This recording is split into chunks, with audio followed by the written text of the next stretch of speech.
یہ robot lipstick لگانے میں مہارت رکھتا ہے۔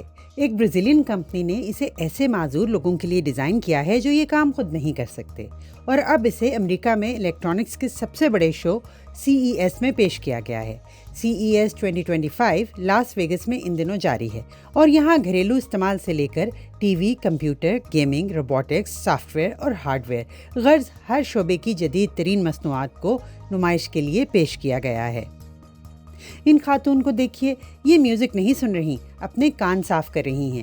یہ کان صاف کرنے والے ہیڈ فونز جن میں کیمرے اور سینسر لگے ہیں، ایک ایپ کی مدد سے آپ کو دکھا سکتے ہیں کہ آپ کے کان میں کہاں کہاں سے ویکس کی صفائی ہونے والی ہے، یعنی کیو ٹپس کی چھٹی۔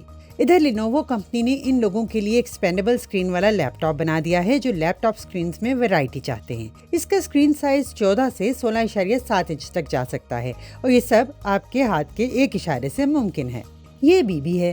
نیلے رنگ کا یہ پینگوئن دراصل ایک بریدنگ ڈیوائس ہے جسے بیلجیم کی ایک کمپنی نے سانس کی مشقیں کرنے کے لیے ڈیزائن کیا تھا۔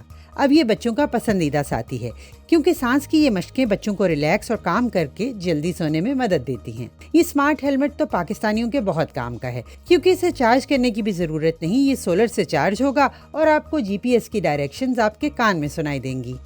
اس کے علاوہ اس شو میں خود کار ٹریکٹرز، جدید ٹیکنالوجی سے لیس ٹی ویز اور بہت کچھ نمائش کے لیے پیش کیا گیا ہے۔ یہاں 4500 سے زیادہ کمپنیوں نے اپنی مصنوعات رکھی ہیں، جن میں 1400 اسٹارٹ اپ بھی شامل ہیں۔